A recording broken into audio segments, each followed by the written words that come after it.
Yeah, hello and welcome to the last webcast of our webcast series for the first half of the year. Today in a very different setting that you are used to. We are in our brand new video studio of our group. And yeah, thank you for coming here today. Today we want to focus on the two repositories for our document management system, as many interested parties and customers who already implemented the document management or on the verge of implementing it may ask themselves, where are the data, where's the data stored, where's the archive, and what are my possibilities? And yeah, together, Kieran and me will discuss in a very light atmosphere while having a coffee, discuss these two repositories and yeah, have a look at the possibilities with these two data storage levels. And yeah, also discuss what is maybe better for who and why.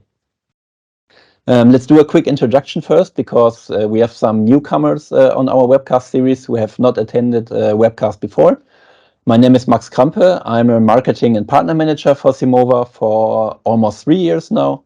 And I'm joined today by my colleague Kieran. May you introduce yourself? Thanks, Max, and also a warm welcome from my side.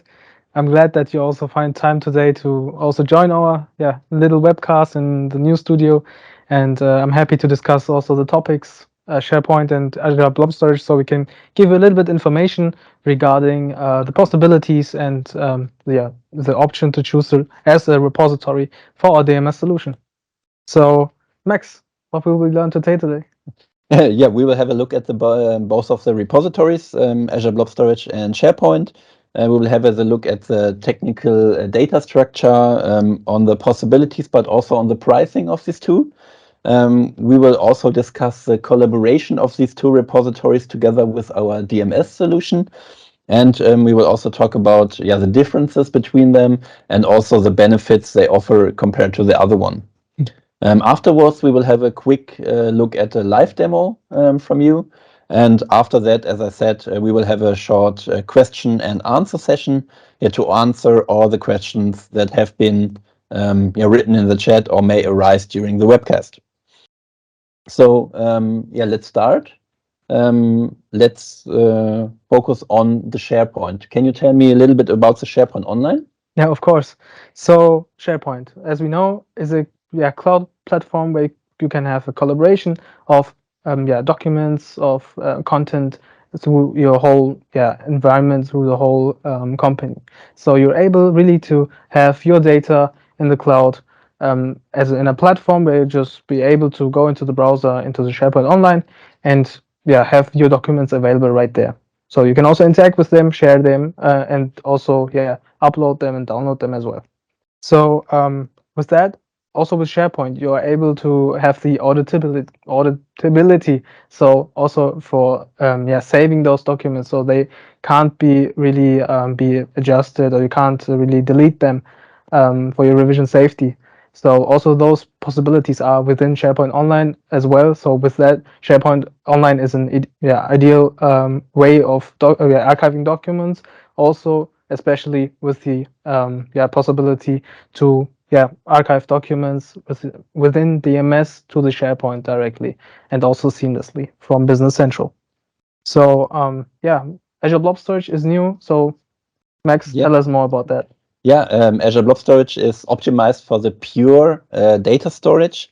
It is excellent with, or has excellent performance with very large amount of data. And it is very scalable. It has very high scalability. So it adapts to your requirements really good. It is also audit-proof, as you already mentioned. The SharePoint is audit-proof. There we have the possibility with Azure Blob Storage as well. We can also versionate documents and access these previous versions on the Azure Blob Storage, and we can also attach metadata, so we are able to relocate and to find the data that is stored in the Azure Blob Storage within our document management system. The Azure Blob Storage is divided into 3 different archiving tiers, or data storage levels, to be called. And these three levels are the hot tier. The hot tier is especially for very frequent used documents that you may use every day or very frequently at least. The second and middle data storage level is the cold tier, which is used for like documents you don't use so often. Microsoft goes with a time period of once a month for these documents. And on the third level, the lowest tier is the archival tier, which is for the long time storage of documents that you access only like once per half a year or once a year and not more. So there you have these three different data storage levels, and these are also different in the pricing. Another great benefit is that you are not that there's not a new account necessary for Azure, as when you are in the SaaS environment, you already have an Azure account and you can just add your subscription there and you are ready to go there. As the Azure Blob Storage is not user dependent like the SharePoint, you are very flexible when it comes to the pricing, but we will come to the topic of costs later on in the webcast. Perfect. Let's focus on the collaboration of the repositories together with our DMS. So Carrie, you as a man with very lot of experience when it comes to implementing DMS together with the SharePoint. Can you tell us more about how DMS works together with the SharePoint Online? Oh, yeah, of course. The SharePoint Online is, like you said, one of our repositories for our DMS. And it came also a long way from the on-premise now to the cloud, that you're able to use the SharePoint Online also in Business Central SaaS. So you're up to go to the SharePoint, buy some licenses, and connect them to your DMS so you can archive documents in the SharePoint. So for the structure of SharePoint, it is so that you're creating SharePoint sites within the DMS, and the DMS builds on that. So everything you do with the DMS, it is really coming from the Business Central overview, or also the Business Central side. So you don't have to go into the SharePoint. It's also something that I want to point out. Also with Azure Blob Storage, you don't have to really go into the repositories itself. Everything is being done by the DMS, and also the whole configuration is being in Business Central as well. So with SharePoint, you have three big points where you have to create the configuration. For an example, the document libraries, the content types, and also the metadata for the documents that you want to archive and also you want to manage. So everything you want to create in the DMS, you have to also, with SharePoint Online, publish into this repository. So you're able also to archive them in the SharePoint side.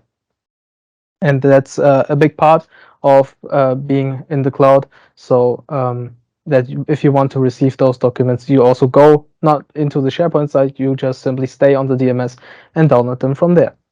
Also with the audit proof, we've also talked about that. There you have some possibilities where you can also create retention labels. So with those retention labels, you're also able to create labels for specific time periods.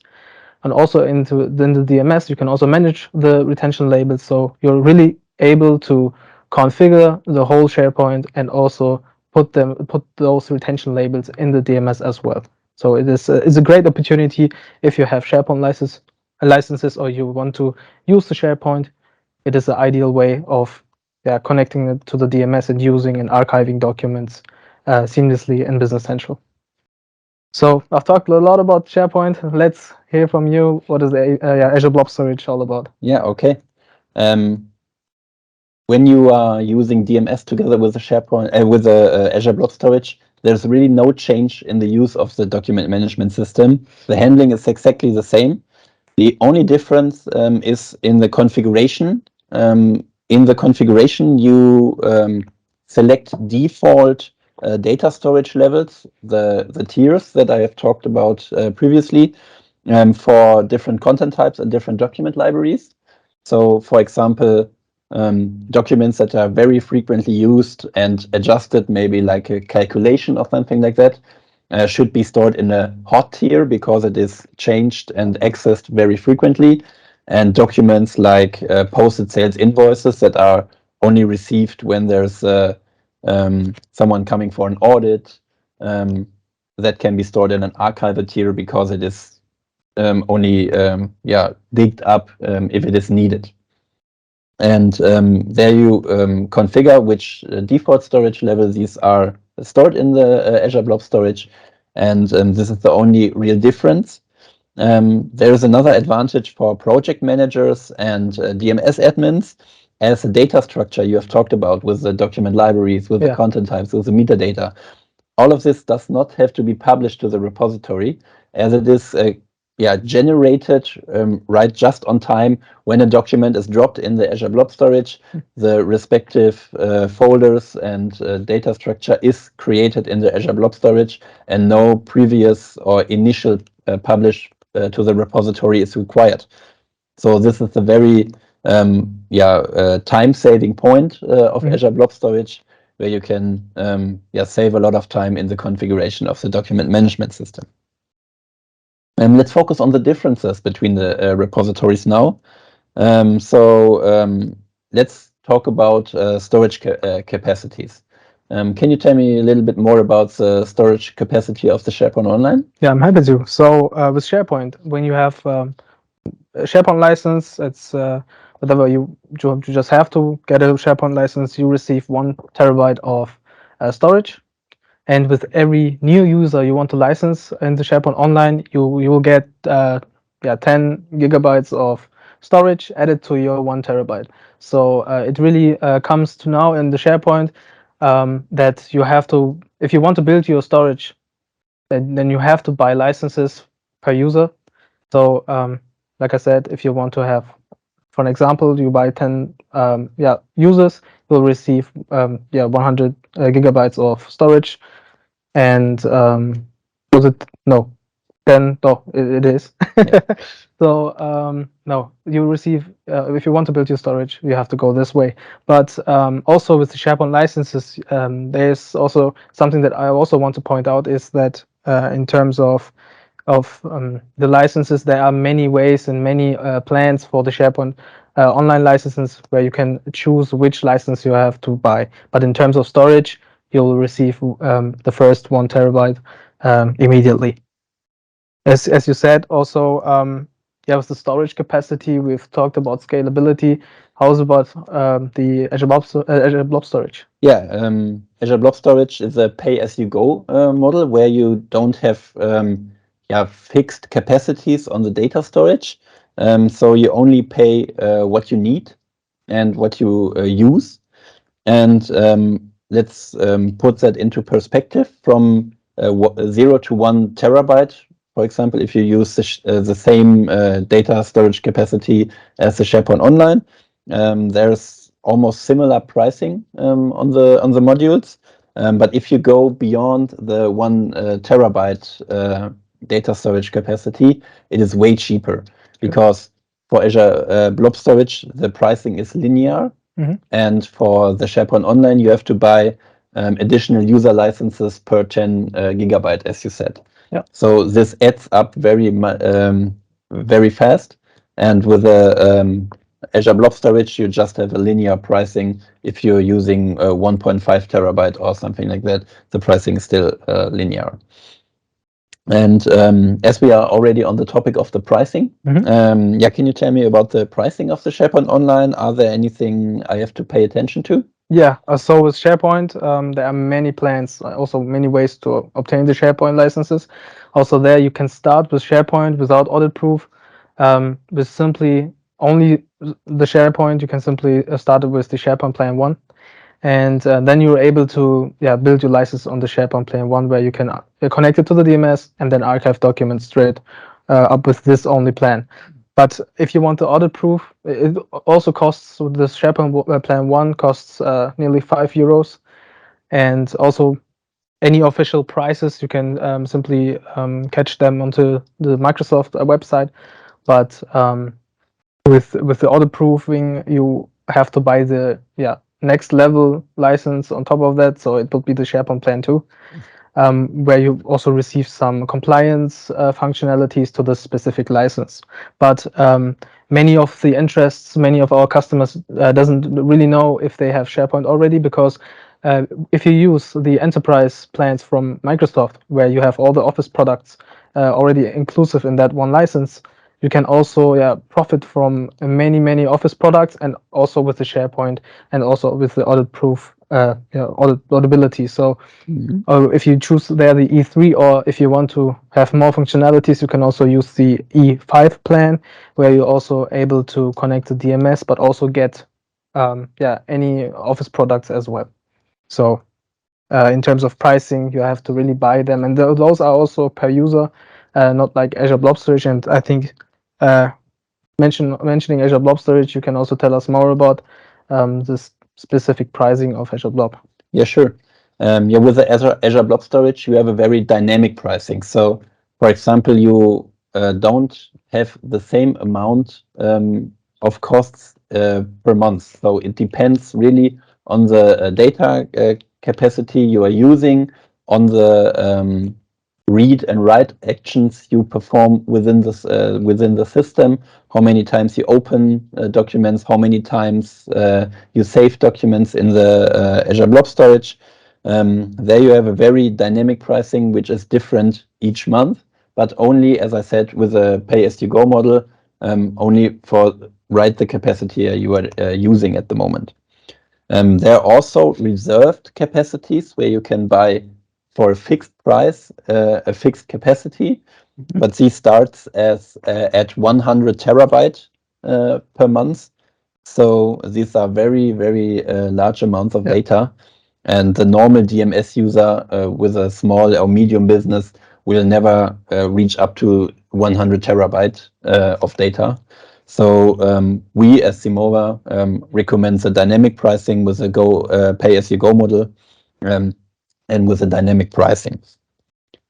That's it for the normal pricing model of the Azure Blob Storage. I can also put that into perspective with the SharePoint Online. So let's assume we need a similar capacity like the SharePoint Online with 1 terabyte. And for that, we have like different prices for each tier. If we store everything in the hot tier, we are on 80.70 €, and if we store everything in the archival tier, we are at €4.20. So the truth will lay between these figures, because you store different content types and different document libraries in different archival tiers. And that being said, only fee you pay up on that is the read and write actions. But for example, 100,000 actions per month. So reading documents or writing, which means saving documents, costs 60 cents for that month. So this is not much. And another great benefit of the Azure Blob Storage is that it's beneficial, especially for large companies with very large amounts of data, as I have said, with the pricing, as it is not dependent on the users. So the user count does not matter. Only thing that matters is the storage capacity you are using at the moment. Let's talk about the performance. Can you tell me something about the performance of the SharePoint Online together with our DMS? Yes. So also please keep in mind, SharePoint and also Azure Blob Storage are resources or platforms that are cloud-based. So especially in that case, if you point that out, you will have to have a good internet connection. So also there, if you are really talking about performance, you can, or you may have problems with your internet, then you will also have maybe some problems also with the performance of those repositories. But within the DMS, especially for the SharePoint, you don't have to wait long for the documents. You will receive them. You can download them directly from Business Central, from the DMS Factbox area, and also manage them, of course, there.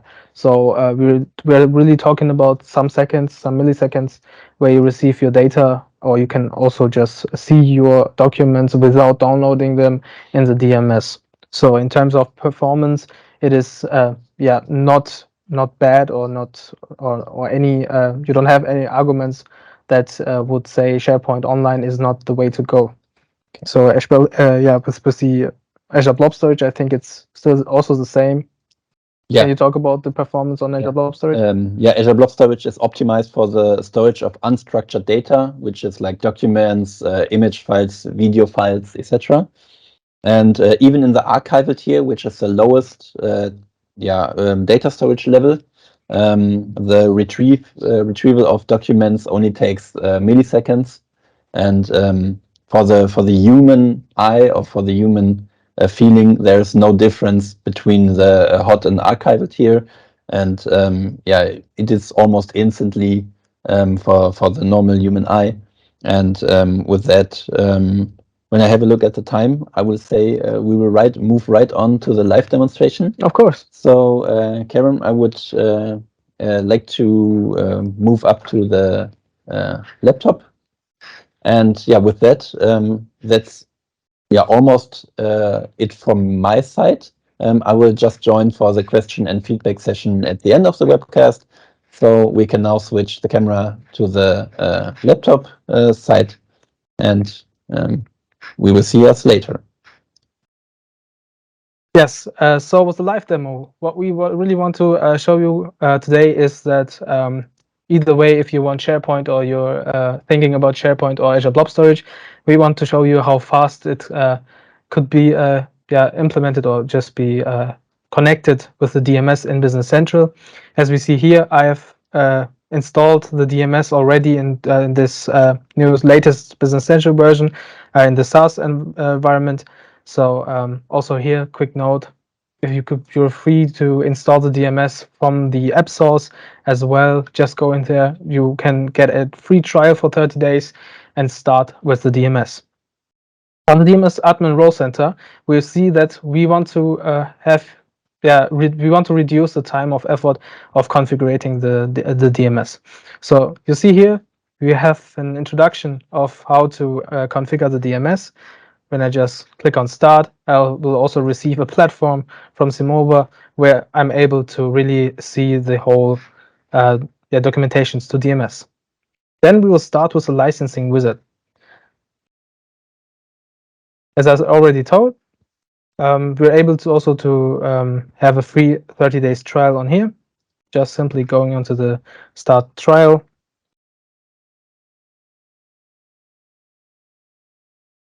Putting in my name. Perfect. And activating my DMS user. Also with this, we also want to have that's called the guided experience. We really want to guide you the whole way to successfully connecting the DMS. In this way, it is the SharePoint side. So we will also see how easy it is to configure the SharePoint. So for the DMS, we provide some standard configurations.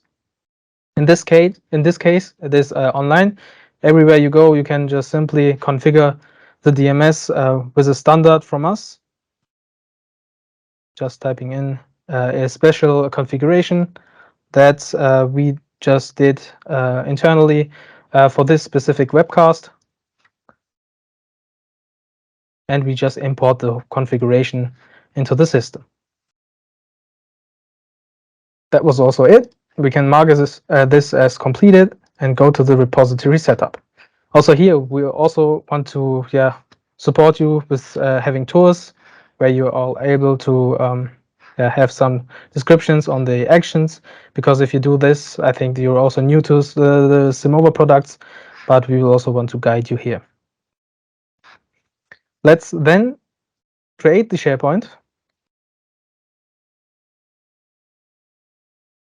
And with that, we want to have you lay back into your chair without going into the Azure. In the SharePoint setup, you're really able to authenticate with the latest authentication with a higher standard, where you just grant permissions to an app, where you don't have to give your credentials for connecting to the SharePoint with your SharePoint user. You just grant it to the DMS by Simova app, like here. and accept this. So also this app will help you to authenticate against SharePoint without giving in all the configuration again. Also just want to check the part and the general setup where you can see the app registration right here. So we were not in Azure, we just see the whole configuration here, where we have it done automatically. I just reload the page again to be safe with the cache of the browser. Sometimes in the sandbox environments we do have the problem, but it's not. But it's a browser problem with this. Let's go back and just now let's really create the SharePoint site. We are here able to create a new one or use existing SharePoint, and then we can give it a name. Let's say it's webcast SP.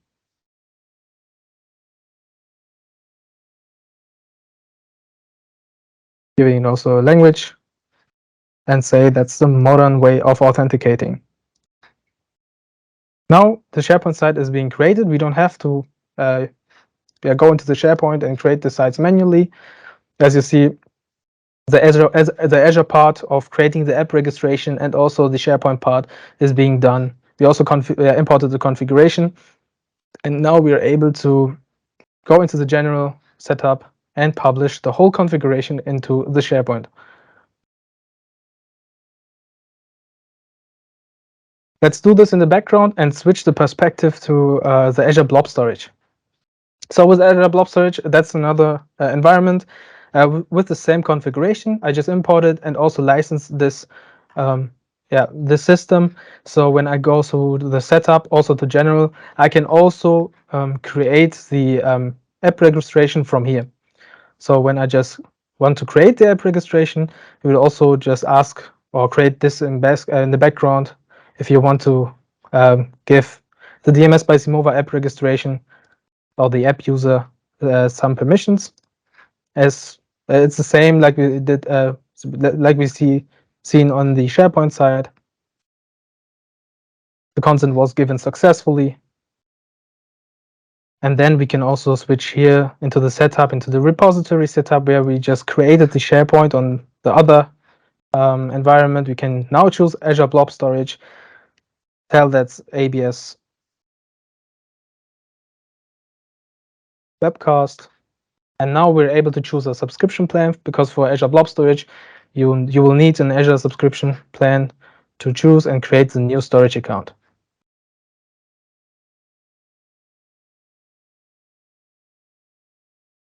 Also here, we just give it a name.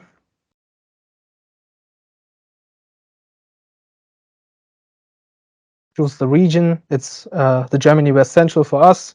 And then also here, we just have the functionalities from the Azure Blob Storage. We can also choose the redundancy.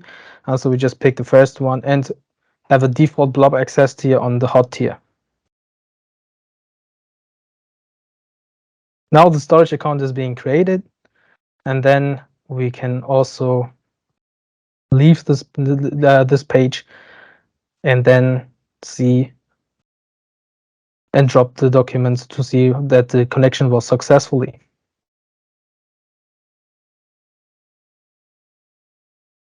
Let's have a moment, set this as an active repository, and we are good to go.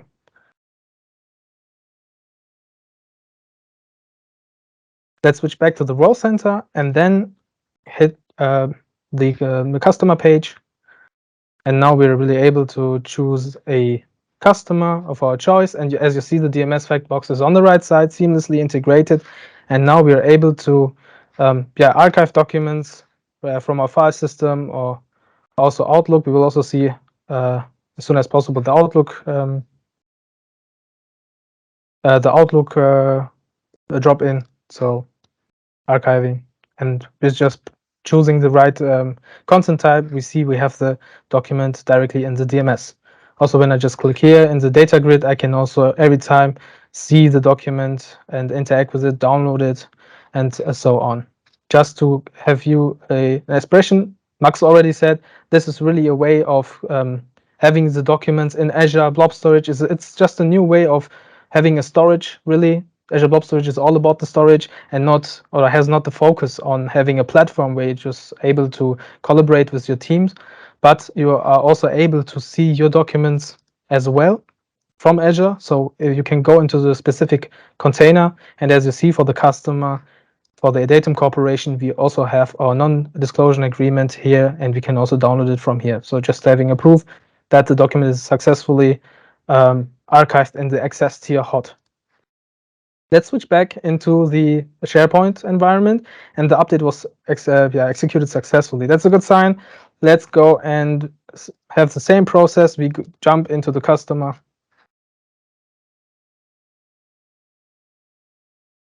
And also here, I've talked about Outlook. Also have here my email communication with the Datum Corporation. As you see, here's the fact box. Open up Outlook again, make the window a little bit smaller, and then just drag and dropping the whole email with the attachment into the SharePoint, and clicking in the right content type with the metadata, and as well we have our correspondence, so our email being archived in the DMS as well. So I think also here Sandbox is a little bit slow, but we'll also have our entry as soon as possible here. There it is. As you see on the right side, the email will also be archived in the DMS. So that's it for you. You've seen the both repositories were we were able to connect them with the DMS and also interact with the both repositories as fast as possible. As you've seen, we have the possibility to import configurations as well, and start from very fast from just with the SharePoint publishing the configuration, or with faster with the Azure Blob Storage, where you just import the whole configuration. But just to sum up this, for companies or interested people that want to really use the DMS and are asking themselves which repository is for them, please keep in mind it's just a philosophy, like a choice, a decision where you have to make and see, do I need a real storage system where I'm flexible and so on, or use a platform where I can collaborate not only with the DMS, also with the SharePoint or different SharePoint sites. I think we can also now start with the Q&A. Max, just come and have a little chat regarding some questions. I'm back again. So yeah, feel free to write your questions in the chat, and yeah, we will be happy to answer them for you. I see a little bit of typing. I see one question was regarding the migration. Yeah, I can just do this. So with migration, I think you're talking about the migration if you, for example, have the SharePoint already in use and you really want to migrate into Azure Blob Storage. Also there we will have with our DMS the possibility where you can also migrate from SharePoint to the Azure Blob Storage or the repository, and this will be also available in the upcoming DMS versions, where we'll also provide this information in the next releases. Also have a SharePoint to SharePoint migration report as well. Yeah, see more typing in the chat. Okay, the next question. With our SharePoint customers, we have to create a new cycle each year, so records are archived by year, which is a manual process. In Azure Blob the same. And are there still control measures such as lists, view, thresholds in place? As far as I know, on Azure Blob Storage, there is no cycle creation for the storage of documents. So there's no manual process of creating annual cycles like you are used to when using SharePoint. So you can just archive documents in Azure Blob Storage independently of the annual cycle. Right. There's no need of annual cycles on Azure Blob Storage, as it is optimized for the pure data storage, unlike SharePoint Online, where you have maybe some limitations when it comes to many documents per year, and this is the reason why there is a need for annual cycles on SharePoint. And with the Azure Blob Storage, this is not the case. So you are not, it is not necessary to create annual cycles there.